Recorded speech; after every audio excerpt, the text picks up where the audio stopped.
할렐루야. 네, 찬양대원들 이제는 또 일하고 피곤한 중에 또 이렇게 나와서 힘들어 하면서 찬양하는데 우리 큰 박수로 한번 격려합시다.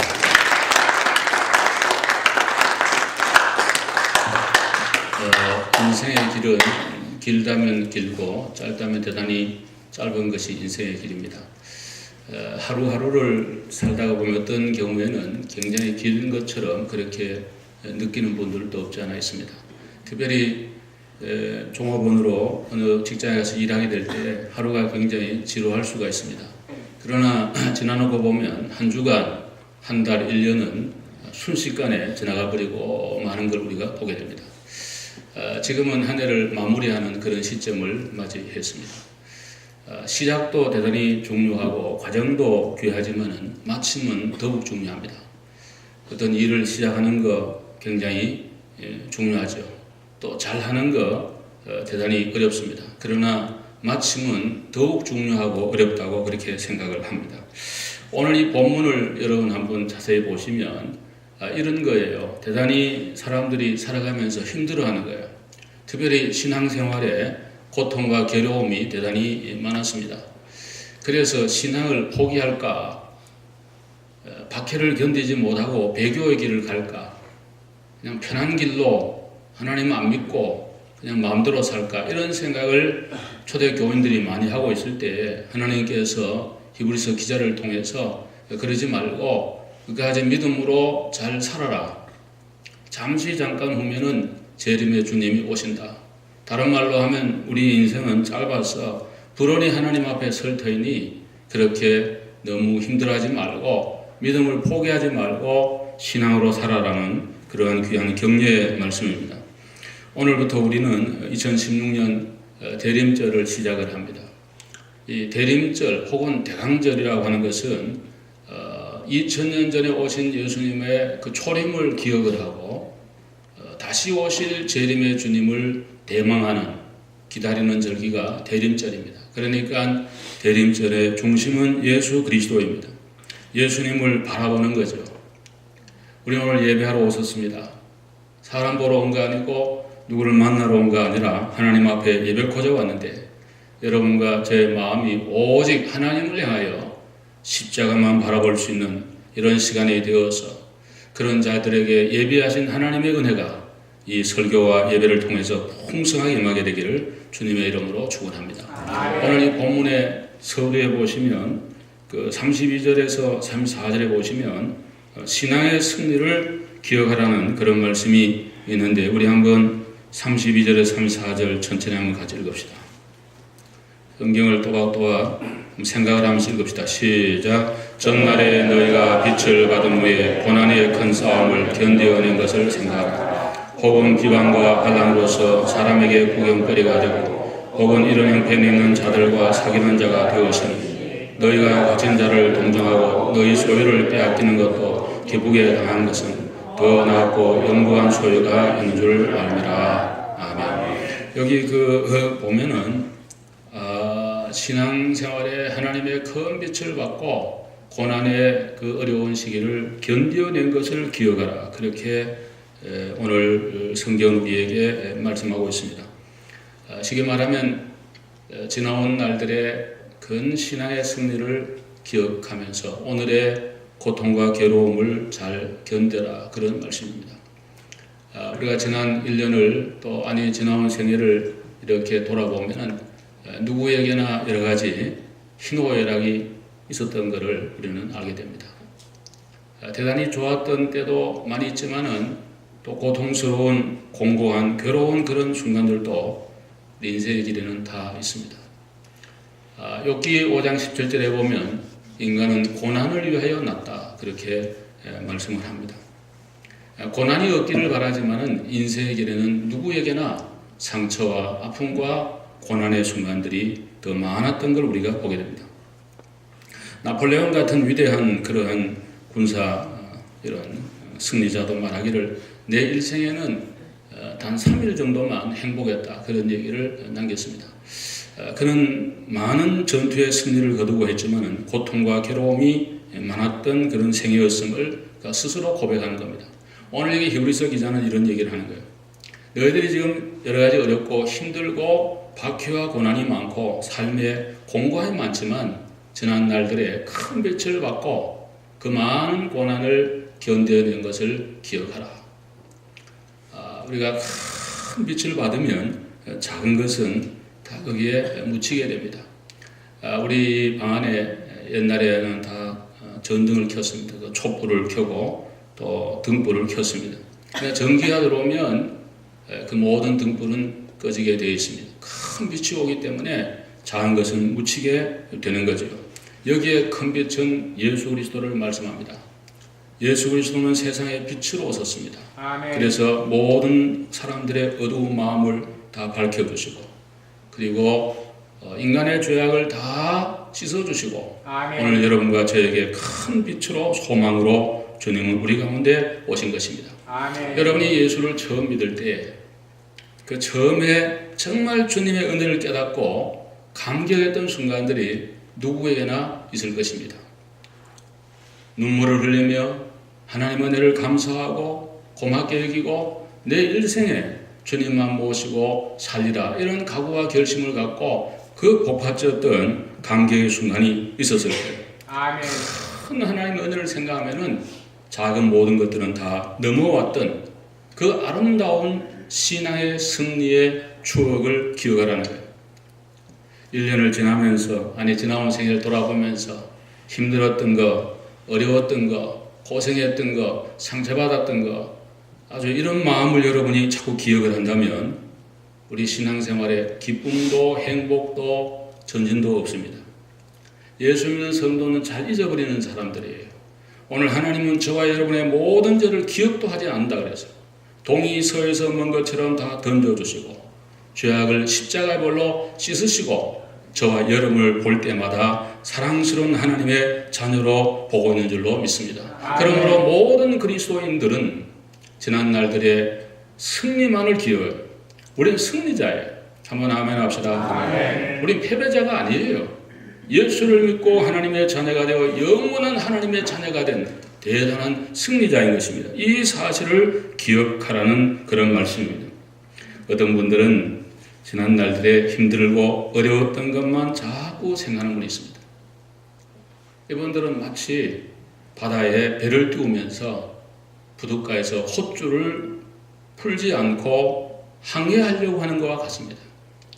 일단 배가 나가려면 헛줄을 풀고 엔진을 스타팅해가지고 그래서 바다로 항해해 나가야 될 것입니다.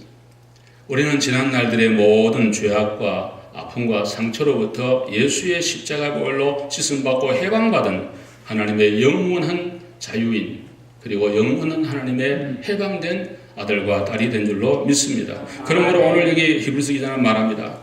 지금 힘들어해 사람들이. 너무 고통이 많아. 우리 기독교 역사를 공부해 보면 초대교회에 한 300년간 큰 박해가 있었어. 박해 조금 그저 교회 다니지 말라, 예수 믿지 마라 이런 정도가 아니고 예수를 구주로 고백하면 그냥 감옥에 집어넣고 심지어 사자의 밥이 되는 그런 시기가 오랫동안 지속이 됐습니다. 근데 참 신기한 거는 많은 사람들이 더 교회로 모여오고 더 신앙에 불붙는 그런 역사가 일어나게 되었다는 것입니다. 만약에 지금 이런 미국 같은 이런 평화의 시대에 예수를 믿으면 직장에 쫓겨나고 심지어 제일에 가야 되고 가족과 헤어지게 되고 육체적인 어떤 물리적 힘이 가해진다 그러면은 과연 몇 명이나 교회에 남아있을까? 우리 신앙이 너무나 정말 너무나 자기중심적인 이런 나르시즘에 빠져있는 자기애에 빠져있는 이런 시대에 오늘 이 말씀은 우리에게 대단한 경종을 주는 그런 말씀입니다. 예수 그리스도의 재림을 바라보는 대림절에 갖는 성도의 신앙은 그냥 이 땅에서 잘 먹고 잘 살고 평안히 지나다가 그냥 가자 이게 아니고 오늘 이 성경에 보시면 그런 고난과 어려움과 힘든 사람이 있으면 같이 동정하고 같은 그런 친구가 되고 그렇게 내 소유가 빼앗겨지는 것도 기쁘게 당한 것은 영원한 우리의 도성이 있고 영원한 하나님 나라의 상급이 있는 줄 안다고 그렇게 오늘 성경 우리에게 말씀을 주셨습니다. 여러분 이 땅의 삶도 소중하지만 영원한 하나님 나라의 삶은 더욱 소중한 줄로 믿으시기를 바랍니다. 우리 그리스도인은 이 땅만 바라보는 사람이 아니고 영원한 주의 나라를 바라보는 사람들이기 때문인 것입니다. 아멘. 사도 바울은 투옥을 여러 번 당했습니다. 저는 가끔 그런 생각을 해봅니다.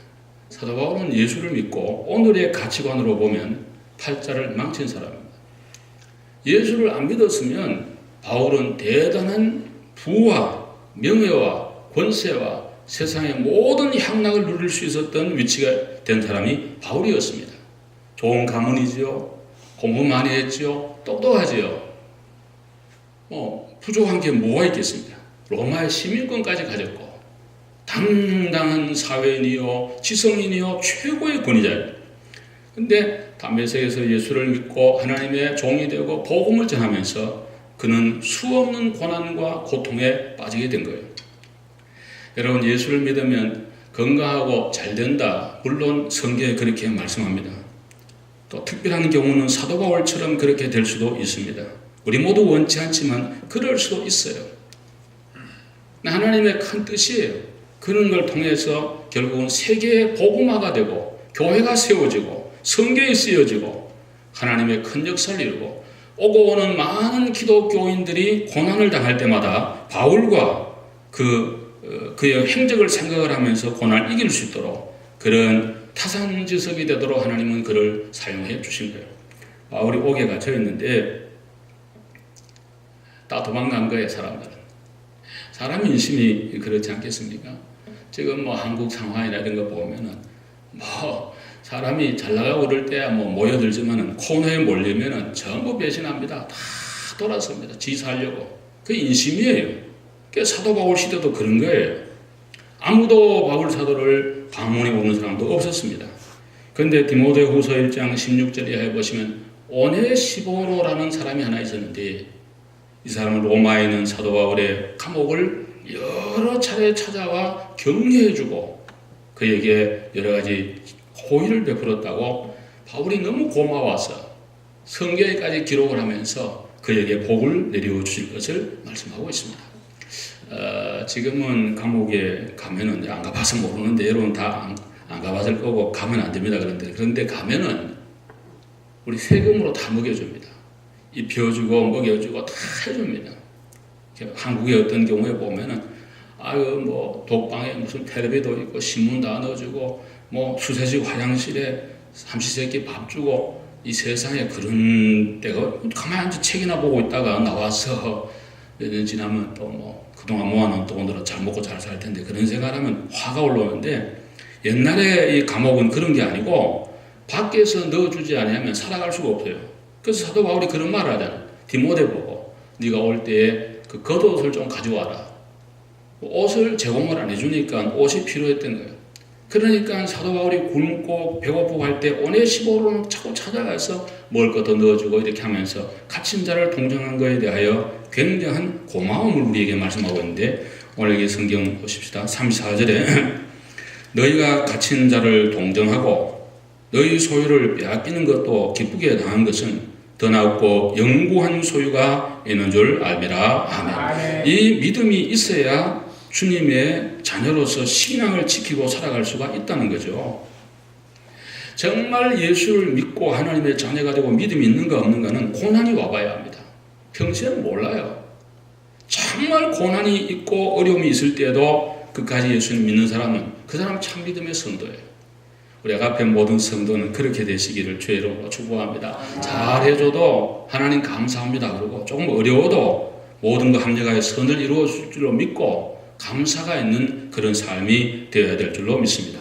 그 다음에 오늘 본문에 보시면 35절 이하에 보시면 한번 37절까지 한번 봅시다. 큰 소리로 시작. 그러므로 너희 담대함을 버리지 말라. 이것이 큰 상을 얻게 하느니라. 너희에게 인내가 필요하면 너희가 하나님의 뜻을 행한 후에 약속하신 것을 받기 위함이라. 잠시 잠깐 오면 오실 이가 오시리니 지체하지 아니하시리라. 아멘. 그러므로 담대하라 그리고 인내하라. 한번 따라합시다. 담대하라. 그리고 인내하라. 아멘. 여기 담대하라 그리고 인내하라 그러면서 오늘 이 성경 기자는 우리에게 큰 챌린지를 주는데 담대하라. 신앙생활은 담대해야 돼요. 의인은 사자와 같이 담대하다. 좀 담대함이 필요해요. 일부에는 말씀 안 드렸는데 오랜만에 손녀딸 또 손주 만나왔으니까 자랑을 또 한마디 꼭 해야지. 그래도 여러분 허락하시겠죠? 우리 목사가 말이지 자기 애들만 자랑한다 그러지 말고 그냥 한 번은 또 해주세요. 우리 사도는 매주일 설교할 때마다 우리 애들 얘기한다 그러는데 그렇게 하면 교인들이 싫어할 테고 한 번 정도는. 근데 하여간 우리 그 손녀딸이나 손주가 또 다 목사의 집안에 이렇게 할아버지 양가 다 목사지, 저 아버지도 목사지. 그러니까 기독교적 그런 신앙의 틀에서 늘 자라서 너무 감사하고, 또 다니는 학교가 지금 사립학교, 거기 기독교 아주 철저한 그런 학교에 다니면서 이제 열심히 신앙을 거기서 배우는 걸로 알고 있습니다. 이제 4살밖에 안 된 아이가 십계명도 물론 외우고, 뭐 오늘 아침에 일어났더니 저하고 우리 집사람 같이 잤는데 걔랑, 근데 걔가 성경 이야기를 3가지나 해줬어요. 느부갓네살 왕 이야기를 하는데 사드락 메삭 아벳느고 이야기며 요나 이야기며 무슨 삭개오 작기야 이야기며, 그래서 내가 웃으면서 야, 오늘 설교를 3편이나 들어서 참 너무 이렇게 감사하다. 그리고 이제 우리가 다 식구들이 모여 식사를 몇 차례 같이 이제 그 사돈네하고 뭐 그 집도 딸 둘째 딸도 있고 뭐 사위하고 쭉 모여 같이 식사하는데 대표 기도를 자기가 하겠다고 그래가지고 그 우리 손녀 딸아이가 기도를 했는데 기도를 몰라요. 할아버지가 들으니까 좋겠지, 잘하겠지. 어찌됐든 참 기도하는 그런 걸 보면서 내가 너무 그 감사했습니다. 왜냐하면 4살밖에 안 된 아이가 뭐 아무것도 모를 테지만 그러나 신앙적 그런 분위기에 자라가지고 저렇게 믿음으로 잘 자란 거 보면서 목사의 집안이라 뭐 모든 게 넉넉하고 다 이렇게 뭐 다른 세상 그런 그 둘째는 동서는 또 의사이기 때문에 뭐 집도 굉장히 큰 집에 뭐 대단히 돈도 시골은 돈을 더 많이 준다. 의사들이 여기보다 한 5만 불 연봉을 더 줍니다. 뭐 잘 뭐 이렇게 하지만 그런 거 비교하면 좀 그렇지만 그러나 신앙적인 면에서 얼마나 곱게 자란 걸 보면서 너무 감사한 그런 마음을 제가 가지고 이제 돌아왔는데요. 여러분과 제가 비록 부족하지만 예수를 믿고 믿음을 가지고 하나님의 자녀가 되었다 하는 것 대단히 큰 은혜요. 이것은 어떤 것과도 바꿀 수 없는 최고의 소중한 가치요. 하나님의 귀한 선물인 줄로 믿으시기를 바랍니다. 그러므로 우리는 이걸 가진 사람이 담대한 그런 믿음이 필요해요. 한국 교회를 보면은 신화의 기본은 그대로지만은 시대마다 강조하는 강조점이 달랐던 걸 우리가 보게 됩니다. 예를 들면 초기에 복음이 들어왔을 때 우리 한국은 은둔의 나라요. 정말 조용한 아침의 나라 조선이었습니다. 서양 사람들이 들어와 새로운 문화와 문물이 들어오니까 많은 사람들이 호기심으로 선교사들 따라다니고 교회를 나가게 되었습니다. 그래서 지성인들이 교회로 무지무지하게 모여들게 되어 지식의 그 갈급함을 서양 선교사를 통해서 그것을 채우는 그런 일들이 있게 되었습니다. 우리가 복음이 들어오자 얼마 안 돼가지고 실제적으로 1905년도에 을사조약과 1910년에 한일 합병을 통해서 일제가 우리를 강점했습니다. 희망이 없었습니다. 여러분 일본이 패망할 거라고는 아무도 생각 안 했습니다. 상상도 안 했습니다. 일본인 스스로도 그렇고 세계도 물론 그렇게 생각을 했습니다. 그래서 36년 동안에 교회가 할 일이 뭐냐면 희망이 없는 교인들과 조선민족에게 희망의 메시지를 강단에서 설교했습니다. 그래서 요한계시록이 가장 파블로하게 설교되었습니다. 가장 많이 설교한 설교의 본문이 요한계시록이었습니다.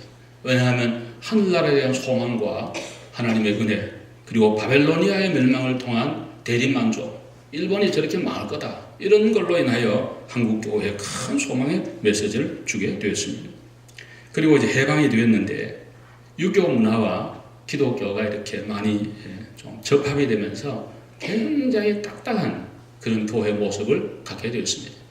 교회 안에서 예배 시간에 웃는다는 거 상상할 수 없고요. 뭐 기침도 지금 합니다만 기침도 제대로 못하고 하여간 굉장히 경직된 그런 시대가 있었습니다. 50년대, 60년대 그랬습니다. 그래서 구원파 같은 그 이단들이 많이 일어났습니다. 왜냐하면 구원파는 우리 한번 예수 믿고 이러면 다 구원받고 자유인데 무슨 그런 게 있냐 해가지고는 굉장히 기독교 복음을 한쪽만 강조하다 보니까는 그런 거에 휩쓸려가지고 특별히 극동방송에서 권신산 씨가 오랫동안 설교를 했습니다. 그 설교를 들은 많은 사람들이 구원파에 빠지게 돼가지고 오늘까지 구원파의 뿌리로 쓴뿌리가 한국교회에 남아있는 그런 모습을 보게 됩니다. 그러다가 70년대 들어가지고 이제 성령운동이 일어나면서 한국교회는 새로운 하나의 전기를 또 맞아야 합니다. 폭발적 교회 부흥이 일어났습니다. 예수 믿으면 다 복받는다는 그런 어떤 번영신학이 한국교회를 지배하게 됩니다.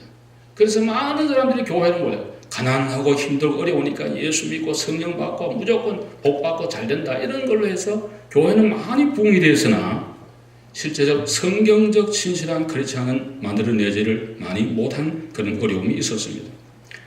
여러분 매일 부흥을 못합니다. 1년에 한두 번이만 되고요. 평소에는 성경 강론, 강해를 통한 교육 목회가 되어야지 교회가 되는 거거든요. 그러니까 맨날 성령운동 그랬는데 허전하거든요. 병 고친다 그러는데 뭐 눈에 안 보이는 소아병은 고친지 모르지만 눈에 보이는 안 고친 자꾸 사람들의 니드는 커지고 강해지니까 그거를 채워줄 수가 없거든요. 그래서 사람들이 성령으로 돌아가자.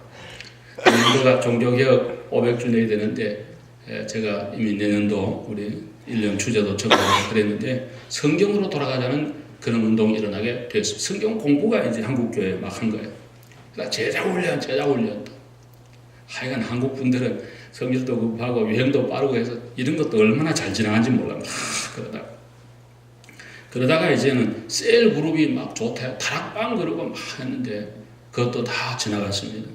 왜냐하면 그 셀 그룹이나 이런 것도 매주일 또 모여야 되는데 시간도 없거니와 모여가 자기를 다 오픈해야 돼요.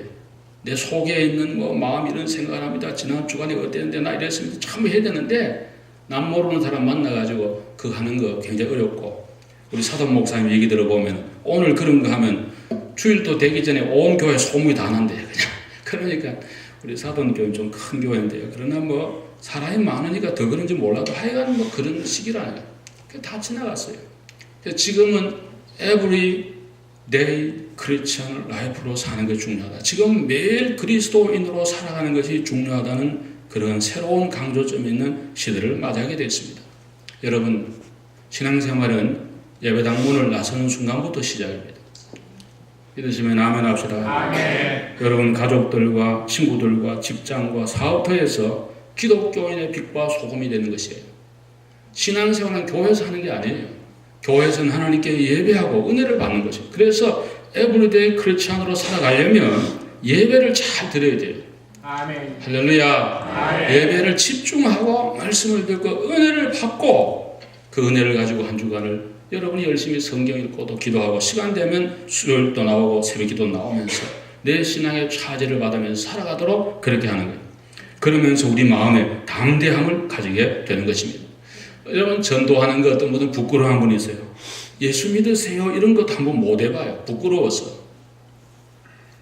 한번 따라합시다. 예수 믿으세요. 예수 믿으세요. 교회 갑시다. 교회 갑시다. 예수 믿어야 됩니다. 예수 믿어야 됩니다. 좀 이런 얘기하고 나는 예수 믿는 성도입니다. 나는 교회 장로입니다. 집사입니다. 권사입니다. 이렇게 말을 해야지. 같이 오래 신앙생활을 하는데 저분이 크리스찬인지 넌 크리스찬인지 알 수 없을 정도로 산다면 그건 큰 문제예요. 오늘 기자는 말합니다. 여러분이요 담대하라. 왜? 그러므로 담대하라는 거예요. 그럼 뭐가 그렇다는 거예요? 위에는 말씀을 다 받는 거죠. 담대하라. 그리고 인내하라. 아멘. 인내는 우리 삶의 가장 소중한 가치가 아니겠어요? 우리 아들 내외도 그 식사할 때마다 기도하는데 돌아오면 기도하는데 우리 아들도 그런 기도를 하더라고요. 뭐 쭉 다 기도한 다음에 자기 내외간에 인내가 있게 해달라고 인내로 우리 가정을 잘 믿음으로 하게 해달라고 그런 기도를 하는 걸 제가 기억을 합니다. 결혼생활 인내가 필요하죠. 교회생활 인내가 필요하죠. 믿음생활 인내가 필요하죠. 모든 것이 인내가 대단히 필요한 것입니다. 왜냐하면 오실 리가 오시기 때문입니다. 37절 큰 소리 같이 한번 다시 읽읍시다. 시작. 잠시 잠깐 오면 오실 리가 오시리니 지체하지 아니하시리다. 아멘. 오실 리가 오실 테니까 좀 기다려라. 기다림은 가슴 설렘이죠. 너무 좋은 거예요. 월요일 날 제가 새벽에 4시 반에 일어나가지고 늦게 표를 끊다가 보니까는 그 아침 일찍 가는 거 자리 같이 앉지도 않고 부부가 저 떨어져 있는 그런 자리가 마침 있어가지고 가게 됐는데 그 아틀란타에 내려서 아틀란타 공항이 얼마나 큰지 미국에서 제일 큰 공항입니다. 그래서 제일 비행기가 많이 뜨고 내리는 데가 아틀란타예요. 그 다음에 오헤어, 시카고, JFK는 많이 떨어집니다. 그러니까 얼마나 큰 공항인지 몰라요. 내려서 지하철을 타야 됩니다. 아틀란타는. 처음 가면 어디 가든지 몰라요. 지하철 한 장 타고 뭐 이렇게 해서 다 거쳐 마지막 터미널까지 또 중간중간 내리고 타고 뭐 이런.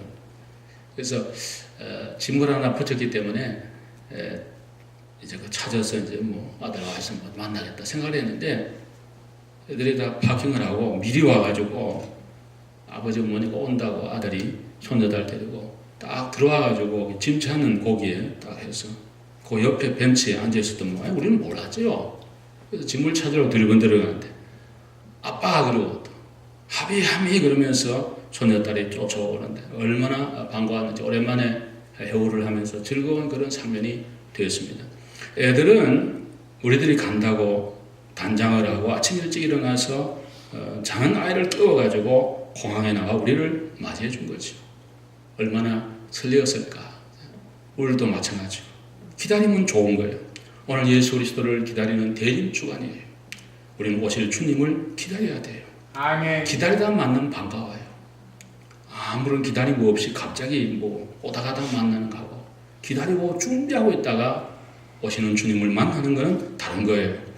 그리고 오늘 여기 마지막으로 우리에게 이런 자세를 말씀하고 있습니다. 우리 한번 38절 39절 다 같이요. 시작. 나의 의인은 믿음으로 말미암아 살리라. 또한 뒤로 물러가면 내 마음이 그를 기뻐하지 아니하리라 하셨느니라. 우리는 뒤로 물러가 멸망할 자가 아니고 오직 영혼을 구원하며 이르는 믿음을 가진 자니라. 아멘. 믿음으로 살아라. 어떻게 살까? 무엇으로 살까? 믿음으로 살아라. 세상 만사를 믿음으로 살아라. 가족을 믿고 이웃을 믿고 교회를 믿고 더욱더 하나님을 믿고 예수 그리스도를 믿고 아멘. 천국을 믿고 다시 오실 주님을 믿는 믿음이 대단히 중요합니다. 아멘. 어떤 분들은 모든 것을 의심하는 분들이 있어요. 불행한 거예요. 누구도 안 믿어요. 심지어 자신도 안 믿어. 철학적으로 말하면 그런 분들은 참으로 공허한 인생을 사는 거예요. 여러분 하나님을 믿고 이웃을 믿고 교회를 믿고 자신을 믿고 믿음으로 승리하는 우리 모두가 되어야 될 줄로 믿습니다. 아멘. 우리가 교회를 섬길 때 뭘 계산을 하고 뭘 이렇게 하고 뭐 자꾸 내 마음으로 가지고 그렇게 하면요 신앙의 진보가 전혀 없습니다. 절대로 신앙이 잘하잖아요. 하나님의 축복을 받을 수가 없어요. 믿음으로 하지 않는 건 죄라 그랬어요. 우리 예배를 믿음으로 드려야 됩니다. 아멘. 교회 봉사 믿음으로 하셔야 됩니다. 헌금 한 푼을 드려도 믿음으로 신앙으로 말씀을 따라 드릴 때 하나님의 은혜는 그 위에 임하게 될 줄로 믿습니다. 그러므로 우리는 믿음으로 늘 살아가야 됩니다.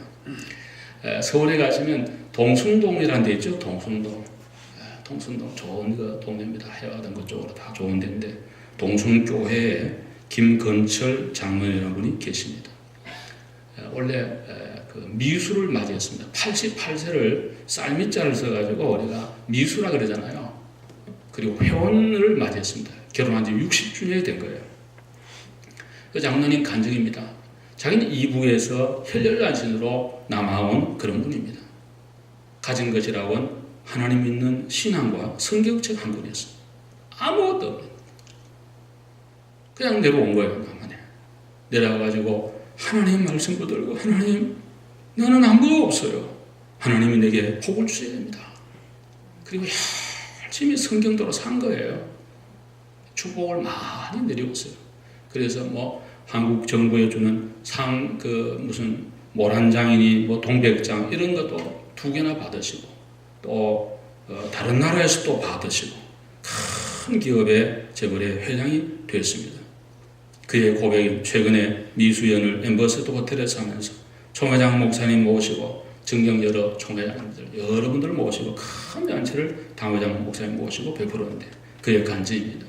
나는 일생 하나님 의지하고 믿음으로 살았더니 영육간에 큰 복을 이어서 좋은 권사님 아내와 더불어 60년을 회로하고 88세의 장수를 누리고 또 한국교회의 가장 모범적 선도하는 평신도 지도자가 되어서 그에 받은 많은 물질을 세계 선교에 크게 발휘하면서 권사님도 얼마나 그 남편을 잘 받들었는지 남편 장로님이 선교하시고 교회 봉사하는데 항상 기도와 그리고 그냥 여보 당신 기도하시고 그렇다면 제가 아멘으로 저는 믿겠습니다. 그래서 남편의 체면도 세워드리고 또 기도 좀 살려주시고 그리고 한국교회에 큰 빛난 그런 인물이 되었다고 하는 이 얘기를 최근에 기사를 통해 읽어보았습니다. 사랑하는 여러분, 2000년 전에 주님은 이 땅에 인간의 몸을 입고 오셨습니다. 그리고 십자가 부활을 통하여 구원을 완성해 주셨습니다. 지금은 예수님이 영광 중에 계십니다. 그리고 천군 천사와 더불어 언젠가 이 땅에 우리 모두를 구원하고 불의한 세상을 심판하실 심판의 재림의 주님으로 오실 것입니다. 초림의 그리스도는 초락에 왔고 구원주로 오셨지만 재림의 주님은 심판주로 오십니다. 정의를 물같이 흐르게 하고 하나님의 공의의 법이 충만한 우리가 되어서 오늘 또 여러분과 저는 신화의 승리를 생각하고 담대함과 인내로 믿음으로 승리하는 대림절의 모든 성도 되시기를 주님의 이름으로 간절히 축원합니다. 기도하겠습니다.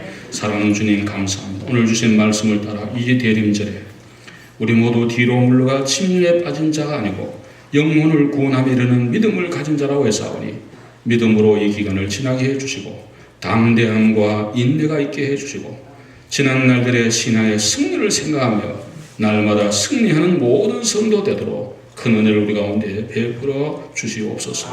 예수 그리스도의 이름으로 간절히 기도 올려옵나이다. 아멘.